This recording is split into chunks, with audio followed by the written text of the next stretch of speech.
Welcome back to the Deep Dive.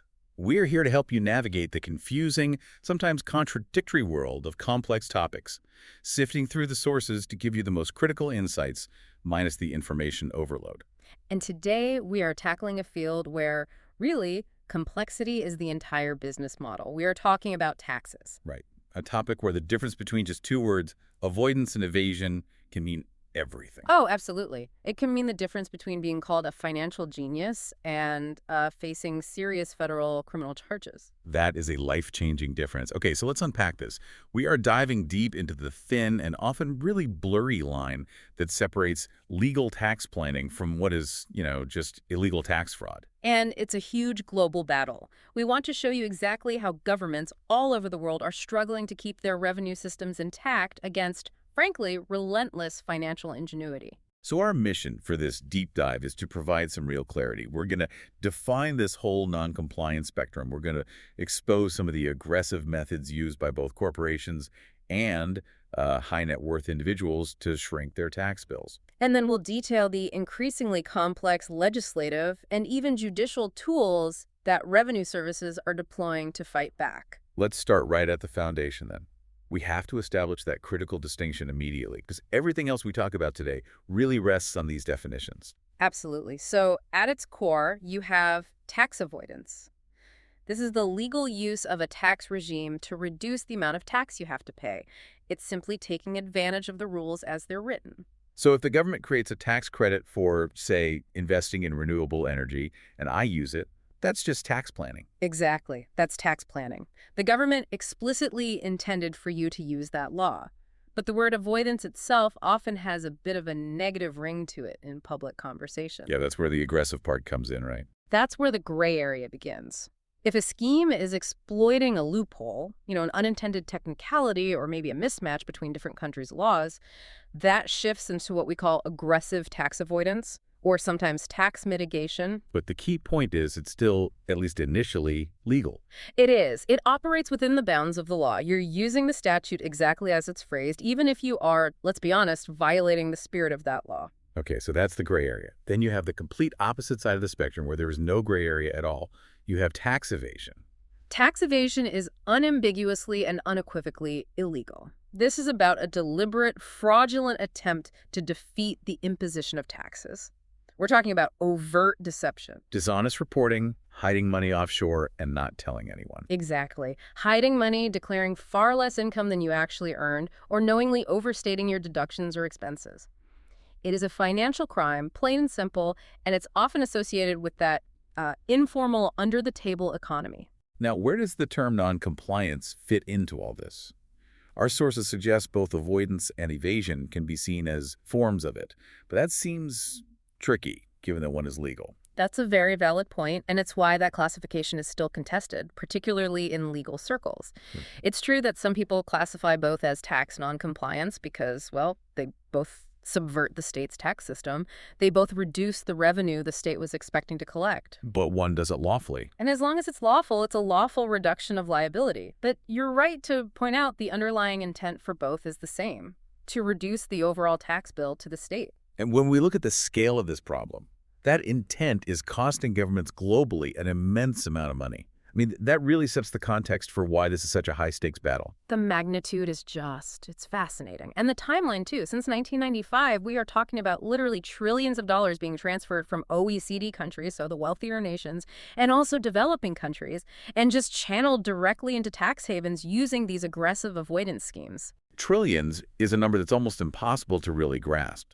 Can we narrow that down to, day-to-day corporate behavior? We can. If you look specifically at multinational firms, the data shows they shift an estimated 36% of their total global profits to tax havens. Wow, more than a third. More than a third of the profits generated globally by large firms are just moved to places where they face little or no tax.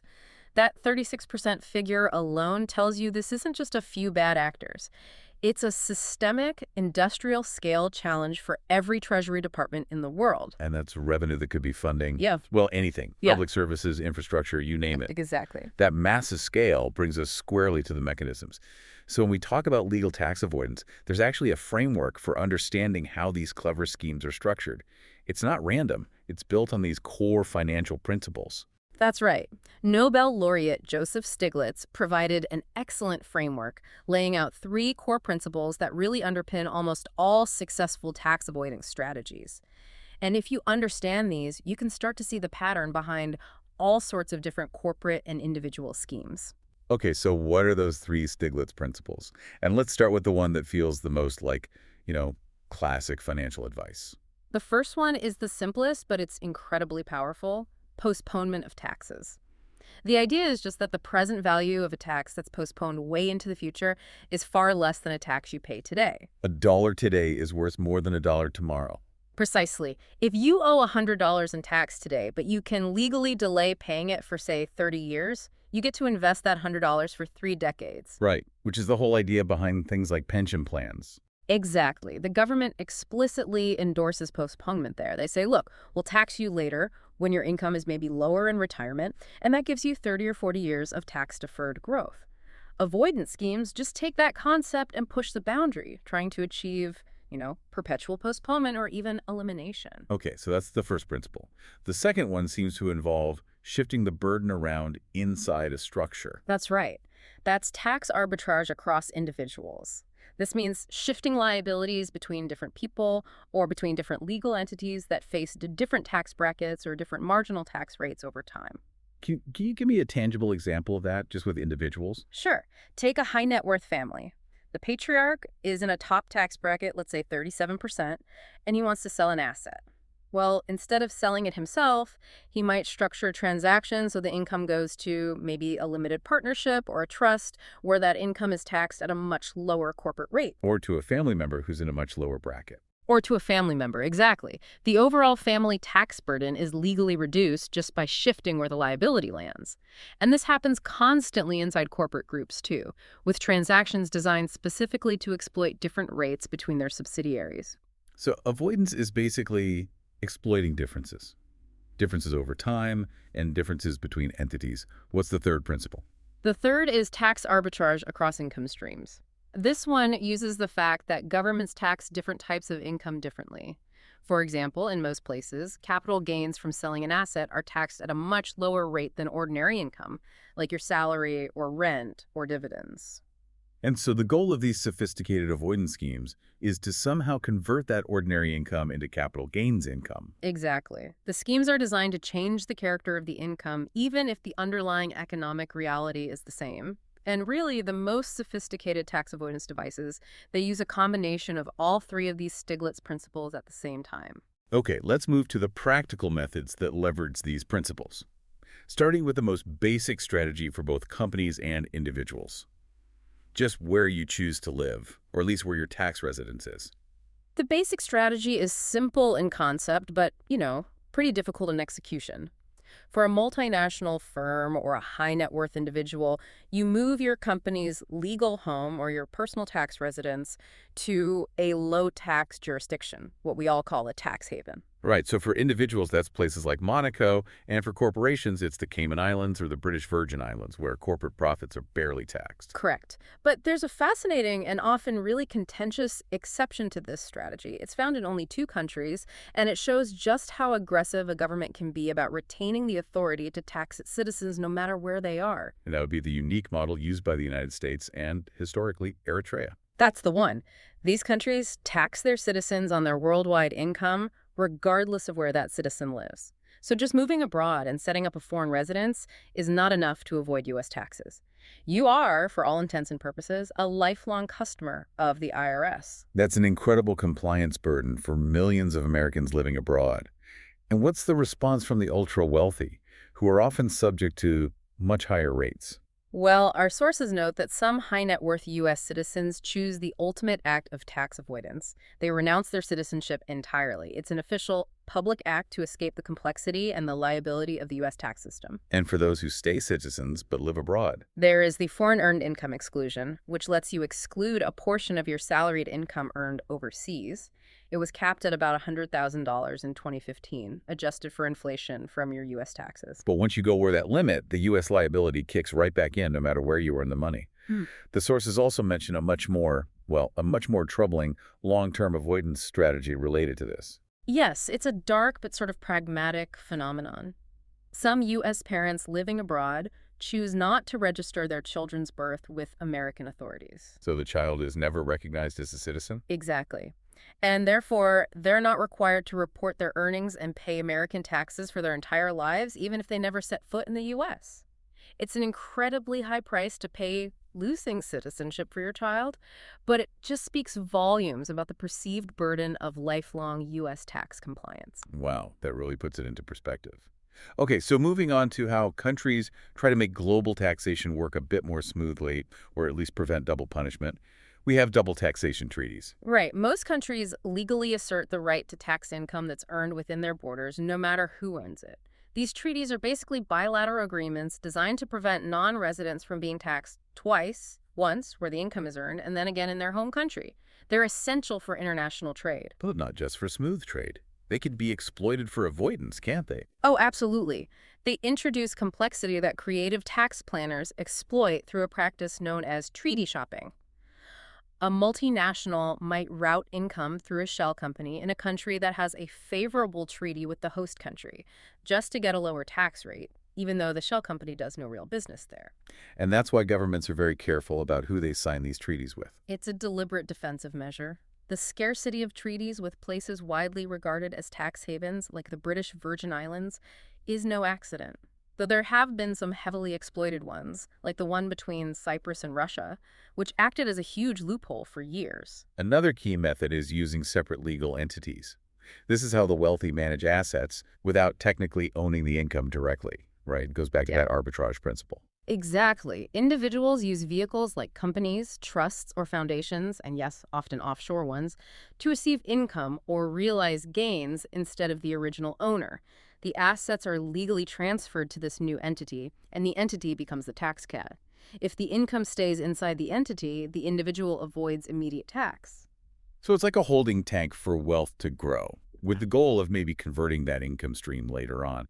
But there's always a catch, isn't there? Especially with trusts. The original owner, the creator, usually has to give up something significant. Correct. For the structure to be legally recognized as separate, the creator, the settler, can't retain too much control. They might be restricted from acting as a trustee or even being a primary beneficiary. It's a real trade-off. You get tax avoidance, but you lose immediate control of the assets, or you might not be able to benefit from them directly. And the tax authorities are always scrutinizing these. Oh, constantly. They spend enormous amounts of time trying to determine if the settling maintained effective control. If they did, the whole structure can be considered a sham and just disregarded for tax purposes.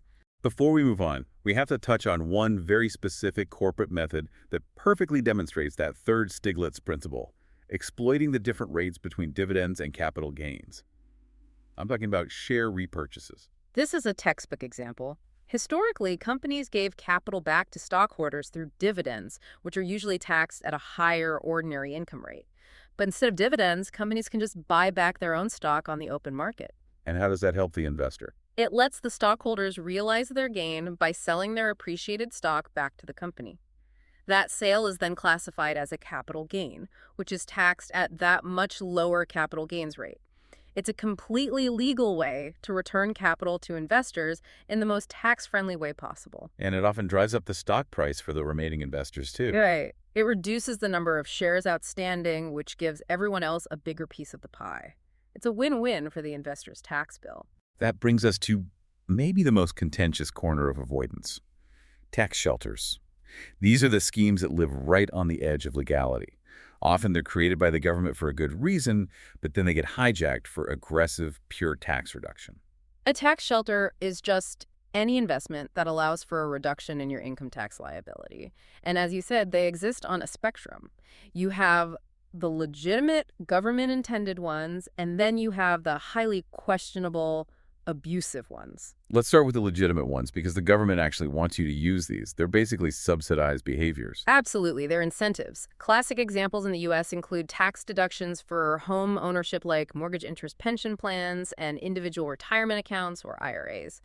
The government is encouraging people to save for retirement or encouraging social stability by making home ownership more affordable. I think the difference between a traditional IRA and a Roth IRA is a brilliant, simple illustration of that postponement principle from Stiglitz. It illustrates it beautifully. With a traditional IRA, you get an immediate deduction. Your income isn't taxed today, but it's taxed when you withdraw the funds in retirement. The Roth IRA flipped that. You pay tax up front, but then the withdrawal is tax-free later. So the Roth is for people who think they'll be in a higher tax bracket when they retire. Exactly. The choice depends entirely on predicting your future tax position, which is the very essence of tax planning. The UK has a similar, very popular system with their individual savings account, the ISA. And we also see shelters used to encourage really risky but nationally important industries like resource extraction. Yes, through what are called flow-through shares or limited partnerships. Companies involved in high-risk stuff like early-stage mining or oil exploration, they often take years to generate any income. So to encourage investment, governments let the initial, often enormous exploration costs, the losses, be passed directly through to the shareholders as immediate tax deductions. So investors get an instant tax saving and the potential for massive gains if the project hits. Right. But the IRS did crack down on those by restricting the losses so they could only offset passive income, like from other investments, not your earned salary. That limited their appeal quite a bit. Okay, now we cross the line into the questionable or abusive shelters. These are the really complex, multi-layered schemes designed purely for tax exploitation, usually sold to high net worth clients by big accounting and law firms. These were highly engineered, often structured as limited partnerships. Their design was purely to exploit rate differences, frequently involving related parties and, non-fair market value transactions. Our sources point to some infamous U.S. examples from KPMG in the late 90s and early 2000s, schemes with these complex names like FLIP and OPI. And the goal was usually to create a massive paper loss that could offset real income. A huge paper loss, coupled with a delayed low-taxed capital gain, that was the magic formula. Let's simplify the mechanism of a typical abusive financing arrangement. What was the core trick behind something like FLIP or OPI? The core trick was tax arbitrage using synthetic debt. The taxpayer would create an offshore shell company, a related party, and then borrow money from that shell company at some absurdly high interest rate. That interest payment generated a massive deduction at home, which could wipe out domestic investment income.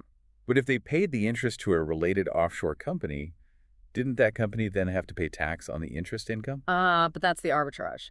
That offshore entity was located in a tax haven where the interest income was barely taxed or not taxed at all. The whole structure was designed to create a big domestic deduction by paying interest that immediately flowed back to an offshore, untaxed related party. And the IRS's argument was that the whole thing was fake. Basically, the flaw they targeted was that the transaction prices, like the interest rate, were not at fair market value, and the entire structure had no business purpose other than tax reduction. Since these schemes often technically followed the letter of the law, how did governments fight them? The sources detail a really fascinating development of judicial doctrines in the U.S. to look past the formal steps. This is a critical legal battleground. Courts realized they couldn't just allow obvious abuse because a lawyer used clever language. So they developed several key doctrines to fight schemes that violated the spirit of the law.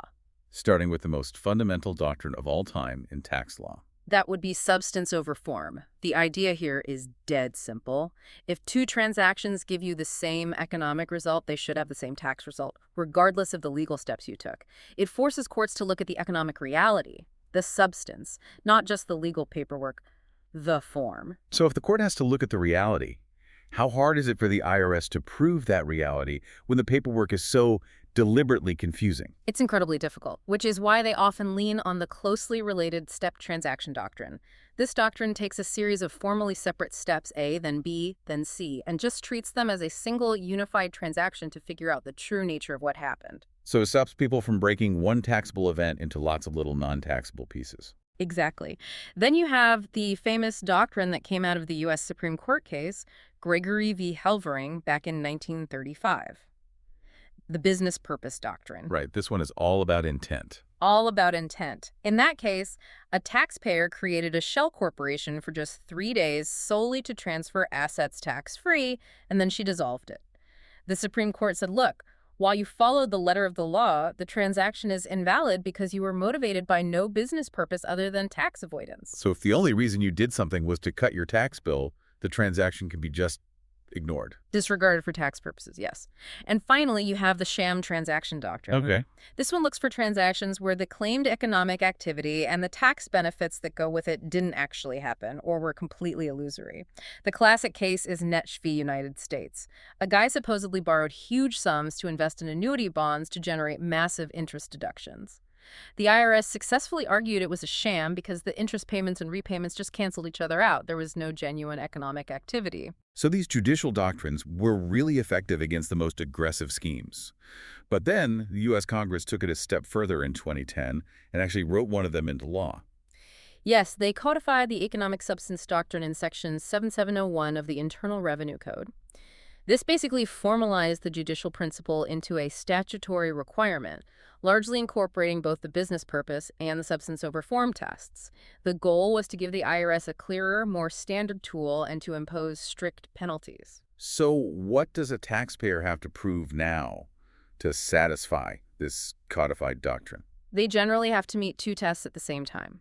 First, the transaction has to meaningfully change their economic position apart from any tax effects. That's the economic reality test. Did you actually take on any risk?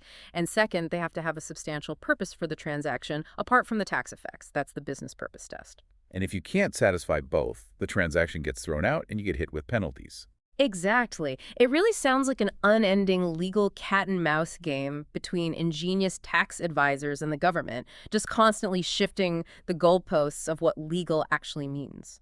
That cat-and-mouse game extends far beyond U.S. courts now. It's rapidly shaping global economic policy. The fight against avoidance requires these major legislative tools, both specific and general, being implemented internationally. Right, so let's clarify those legislative tools. SAR versus GAR. Okay. SARs are specific anti-avoidance rules. They target one specific practice, like a law, that limits the deduction of interest paid to a related party in a very specific situation. They're like surgical strikes. And GARs. GARs, or general anti-avoidance rules, are much broader. They're designed to prohibit aggressive tax avoidance that violates the general spirit of the code no matter what specific technique you're using. GARs sound like they give tax authorities a lot more power, almost like the judicial economic substance doctrine, letting them counter schemes that haven't even been invented yet. Yeah, they do, and that's the whole point. Our sources note that GARs exist in sophisticated places like Canada, Australia, New Zealand, South Africa. It's interesting that the UK historically opposed the idea, thinking it was too vague and bad for business confidence. But they eventually came around. The sheer volume of aggressive avoidance forced their hand. The UK introduced its own GAAR in 2013 to prevent tax reduction through legal arrangements that serve no reasonable commercial purpose. And while national governments were doing this, the European Union implemented a huge package to standardize the fight across the entire bloc. That's the incredibly influential European Union's Anti-Tax Avoidance Package, or ATAD. It was implemented in 2016, and it was the EU's big push for more effective corporate taxation and a coordinated response to all this profit shifting. And it required all member states to apply 5 legally binding anti-abuse measures by January 2019. That is a massive step towards tax harmonization across 27 different legal systems. Let's walk through those 5 measures, starting with the one that targets those abusive financing schemes we talked about. The first is interest deductibility. This measure discourages artificial debt arrangements by limiting how much interest a company can deduct. The goal is to stop a multinational from lending money internally to a subsidiary in a high-tax country like Germany and then sucking all the profits out as tax-deductible interest payments. So you can't just use related party loans to zero out your profits anymore. What about companies that physically move valuable assets around the world to avoid tax? That's countered by the second measure, exit taxation. This prevents tax avoidance when companies move assets from a high-tax country to a low-tax one. So if a valuable patent is developed in France and a company moves ownership of it to a mailbox company in Ireland just before selling it, the French government can levy a tax on the value of that asset at the point it exits. The third measure goes back to that judicial battle we just covered. It's the mandatory incorporation of the GAR. This requires all member states to disregard non-genuine arrangements, effectively standardizing the use of a general anti-abuse rule across the entire EU.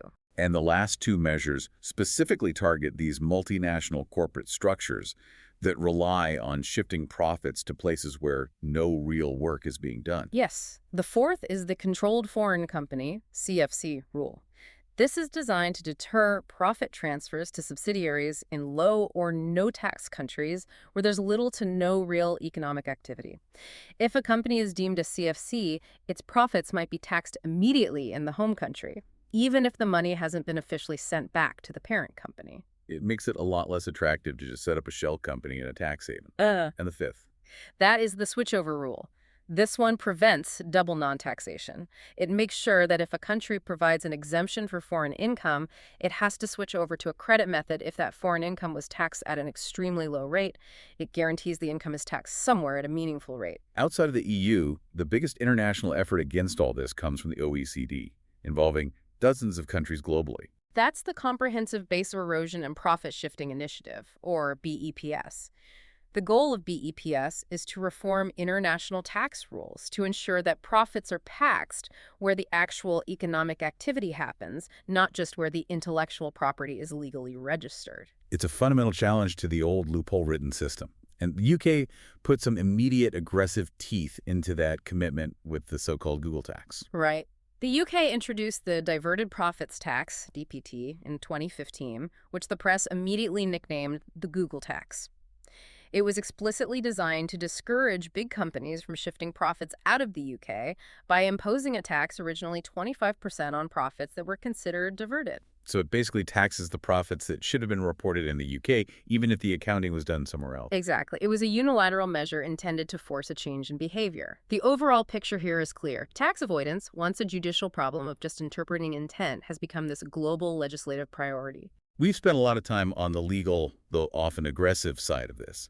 But now we have to cross the line into the illegal realm, which is just the outright lie, tax evasion. Tax evasion is where the dishonesty begins. It's the illegal attempt to defeat taxes by deliberate misrepresentation. This is fraud. And in economic theory, the decision to evade taxes is treated as a rational crime, which is just a fascinating way to look at something so morally questionable. It is. The theoretical foundation was laid by Gary Becker back in 1968, who modeled criminal behavior as a rational choice. Then it was applied specifically to tax evasion by Allingham and Sandmo in 1972. They modeled the decision of a risk-averse person, the taxpayer, who maximizes their utility by choosing the optimal level of undeclared income. So if I'm a taxpayer thinking about evading, what determines my decision in this model? It depends on three things. The probability of detection, let's call it P, the level of punishment, F for fine, and your own level of risk aversion. If the chance of being caught, P, is low, and the fine, F, is minor, a rational person might choose to evade because the expected gain outweighs the expected cost. Which connects theory directly to enforcement. Governments are just trying to raise P and F to make evasion an irrational choice. Exactly. Every enforcement measure, every audit is an attempt to dramatically raise that P factor. Later research also added a sociological component, noting that compliance tends to go up when taxpayers believe their money is being used appropriately. The exchange relationship hypothesis. Governments quantify the damage from all this using the tax gap. What exactly is that? The gross tax gap is just the difference between the true tax liability for a given year and what was actually paid on time. It has three parts: non-filing, underreporting, and underpayment. Or what's the scale of that in the U.S.? U.S. data suggests voluntary compliance is only about 85%, leaving a tax gap of about 15%. We're talking hundreds of billions of dollars every year. And interestingly, the IRS identifies small businesses and sole proprietorships as the single largest contributors to that gap. Why small businesses specifically? Mostly because their income is less visible. If you're a wage earner, your income is reported to the IRS by your employer on a W-2. It's almost impossible to evade. But if you run a cash-intensive small business, it's much easier to underreport your receipts. And while evasion is widespread, these studies using leaked financial data have really shone a spotlight on how evasion scales with wealth, which kind of contradicts the idea that this is just a small business problem. This is a critical point about wealth disparity. Studies based on leaks like the Swiss leaks and the Panama Papers show that evasion rises sharply with wealth. The most striking finding is that the richest 0.01% of individuals are about 10 times more likely to engage in tax evasion, and they may be evading as much as 25% of their total taxes. 25%. That drastically shifts the narrative. This means the highest forms of wealth are often linked to the most aggressive, fraudulent behavior. So let's look at the illegal methods themselves, starting with basic income tax evasion. On the income tax front, it's just deliberately misrepresenting your affairs, either declaring less income or overstating deductions to illegally reduce your taxable income. Creating fake expense receipts, deliberately omitting bank accounts from declarations, that sort of thing. But evasion isn't just about income tax. It's a huge problem in international trade and consumption taxes, too. Oh, absolutely. In developing countries, customs duties are a huge source of national revenue. So importers try to evade them in a few ways. The most common is under-invoicing, where the value of the goods is deliberately understated to reduce the tax base. They also engage in misdeclaration of the product to match a lower duty rate. Like claiming high-value machinery is just low-value spare parts. Precisely. And if you want total evasion of customs duties, you just resort to smuggling. Right. And moving to consumption taxes, how does evasion work with VAT or sales taxes? For producers who collect VAT, evasion is mostly done by underreporting sales to the government. A common, though often low enforcement, problem in federal countries like the U.S. involves consumers legally buying something in a lower tax state, but then failing to report and pay the use tax in their home state. Can you give an example of that? Sure. Say you live in a state with a 7% sales tax, but you drive across the border to a state with no sales tax to buy a new $50,000 car. Legally, you're supposed to pay that 7% use tax to your home state when you register it. Failing to do so is technically illegal evasion. The government's fight against evasion is relentless, but historically they've had their own internal problems. Indeed. Corruption is a major hurdle. In many developing countries, corrupt tax officials will detect evasion, but then take a bribe to look the other way. This just undermines the whole system. And we also see private agencies that are meant to prevent evasion that themselves become complicit. Those are the pre-shipment inspection, or PSI agencies like Cutecna. These third-party companies are hired to prevent customs duty evasion by verifying invoices.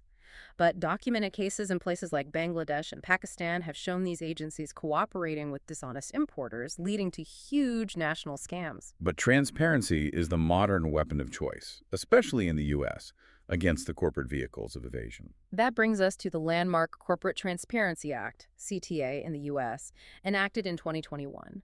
Shell companies have historically provided this opacity used to conceal identities for everything from tax evasion to money laundering. The CTA mandates that most companies disclose their beneficial ownership information, the BOI to the Financial Crimes Enforcement Network, or FinCEN. And how does that raise the probability of detection in that old economic model? By dismantling anonymity. The goal is simple. Instead of tracking a shell company, regulators can now see who the real person, the beneficial owner, is behind the entity. This makes it exponentially harder for that 0.01% to hide assets behind layers of paper companies. It directly increases the risk of being caught.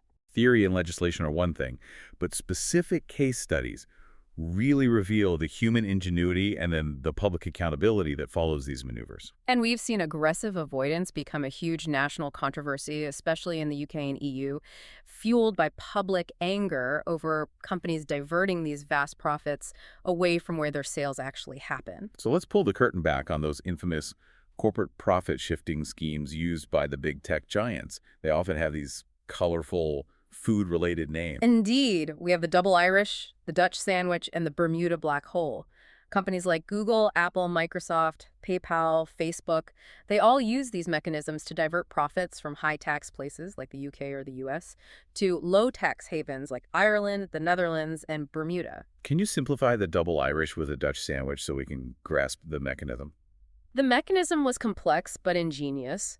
It relied on 2 Irish companies and 1 Dutch intermediary. So a U.S. company licenses its intellectual property to an Irish subsidiary that's located in a tax haven, like Bermuda. This is the company that will ultimately get the income. Okay. The operational European subsidiary, say in Dublin, then pays massive royalties to that first Irish company for the use of the IP, which drastically reduces its taxable income in Ireland. And here's the trick, right? Here's the trick. Normally, Ireland would tax those royalty payments. But by inserting a Dutch holding company, that's the sandwich, the tax is eliminated under EU rules. So the money flows through Ireland, through the Netherlands, and eventually lands in that first Irish company in the Bermuda tax haven, having incurred almost zero tax anywhere along the way. That list of names is practically a who's who of global corporate power. And when these practices became public, the backlash was intense. It peaked around 2012 in the UK. MPs hauled in executives from Google, Amazon, and Starbucks, accusing them of moral misconduct. This led to widespread public outrage, even boycotts. Starbucks, feeling the brand damage, subsequently committed to paying £20 million to HMRC, basically a goodwill payment, even while Amazon and Google defended their actions as entirely legal. But despite that defense of legality, the EU has been particularly aggressive in trying to claw back what it calls illegal state aid disguised as favorable tax deals. That's the high-profile case of Amazon and Luxembourg. In 2017, the EU ordered Amazon to repay a staggering €250 million to Luxembourg. The EU ruled that a specific sweetheart deal between them was illegal state aid, allowing Amazon to artificially reduce its tax bill. The EU sees that not as avoidance, but as an illegal subsidy from the state. And it's important to note, this isn't just a problem for multinationals with exotic schemes. The UK tax gap data reveals a major domestic issue, too. Absolutely. The HMRC's 2025 analysis indicated that small business tax avoidance is substantial, responsible for 60% of the UK's £47 billion annual tax shortfall. So this happens across the spectrum, though the complexity and scale just increase dramatically with wealth. Let's shift focus from corporate structures to the ultimate strategies used by high net worth individuals, specifically those revealed in those leaked IRS documents published by ProPublica in 2021. This data exposed how billionaires accumulate massive wealth while often paying incredibly low or even zero effective income tax rates. The individual strategies rely heavily on that tax arbitrage principle. One key technique is compensation shift, avoiding high ordinary income tax by taking compensation as stock or options, which are taxed at the lower 20% capital gains rate when you sell, instead of a salary, which is taxed at that top rate of 37%. You avoid the high rate just by changing the character of the income. But the most publicized and arguably most effective technique is the buy, borrow, die technique. This is the ultimate, purely legal example of Stiglitz's principles in practice, resulting in the complete elimination of a tax liability. It truly is ingenious in its simplicity and effectiveness. It neatly combines avoidance of income tax, access to capital, and elimination of estate tax, all within the legal framework. Okay, let's break down the 3 steps. Step 1. Buy earn. The billionaire accumulates massive capital assets, stocks, real estate, and crucially, they never sell them. Since tax law only recognizes income when assets are sold, they never generate taxable income even if their net worth goes up by billions. So unrealized gains are untaxed. How do they pay for their lifestyles without selling anything? That is step 2, borrow. They use those accumulated untaxed assets as collateral to take out huge low-interest bank loans. And crucially, loans are not taxed as income, so they can spend the borrowed money on living expenses, essentially accessing their wealth tax-free. That's the perfect tax arbitrage. Borrow to spend, avoiding the income tax from selling. What happens at the end? That's step 3, die. When the billionaire passes away, the assets get what's known as a step-up in basis. This is the magic phrase. It resets the cost basis of the asset to its fair market value on the date of death.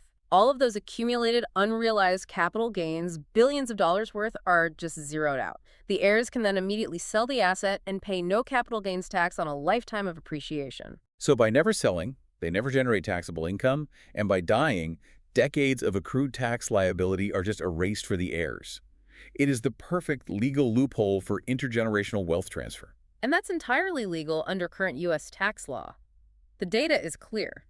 Dozens of America's biggest businesses have used offshore havens, with some analysis showing large U.S. companies paying an effective tax rate of about -9% per annum in 2021 when you factor in all the loopholes. This brings us back to public opinion. When these sophisticated, though legal maneuvers are exposed, the reaction is usually swift and hostile. We shift from a discussion of technical law to one of morality and fairness. The public debate really pits 2 core philosophies against each other. On one side, avoidance is seen as dodging duties to society. On the other, it's upheld as the right of every citizen to pay no more tax than required by law. Now, what does the current public temperature look like? Public polling, especially in the UK in 2025, showed continued high levels of concern over corporate tax avoidance and huge support for tightening regulations. Similarly, EU surveys found high support for a global minimum tax for multinationals. There's this palpable sense that many companies espouse corporate social responsibility while engaging in maximum tax avoidance. The public is starting to see tax contributions as part of a company's social license to operate. Yes, and in response, we've seen the growth of proactive ethical transparency, like the Fair Tax Mark. Right. The Fair Tax Mark was set up in the UK in 2014 as an independent certification scheme. It recognizes companies that commit to paying tax not just according to the letter of the law, but in accordance with the spirit of all tax laws. It explicitly penalizes companies for using options that are clearly contrary to that spirit. It's essentially a public accountability mechanism that tries to put a tangible measure on the spirit of the law. Yes, and major companies are signing up because they see the market risk of reputational damage.